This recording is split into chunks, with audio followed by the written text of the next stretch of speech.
Welcome to our channel. Let's dive into the simple way to verify your Lulu publishing account with clear step-by-step guidance. Welcome to our channel. Verifying your Lulu publishing account is an essential step to unlock all the features Lulu offers for self-publishers. Let's walk through the process from start to finish. The first step is to access the official Lulu website and log in using your registered email address and password.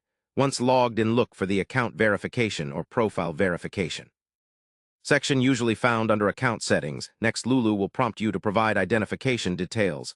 This often includes uploading a government-issued ID, such as a passport or driver's license.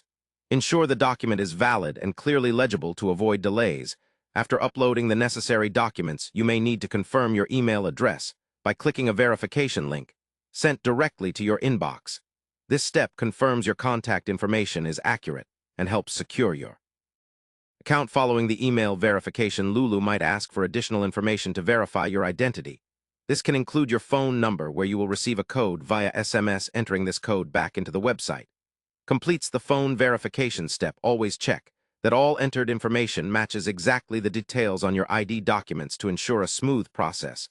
Once all necessary verifications are complete, Lulu will notify you by email or in your account dashboard that your account is fully verified. Having a verified account enables you to publish, manage sales and payments, and access marketing tools safely and securely. Remember to keep your account information up to date and monitor any messages from Lulu support for ongoing tips and updates. This straightforward step-by-step approach removes common confusion and gets you publishing with confidence quickly and easily. Don't forget to double-check each submitted detail to avoid holdups. This verification process protects both you and your future readers, ensuring a trustworthy publishing environment.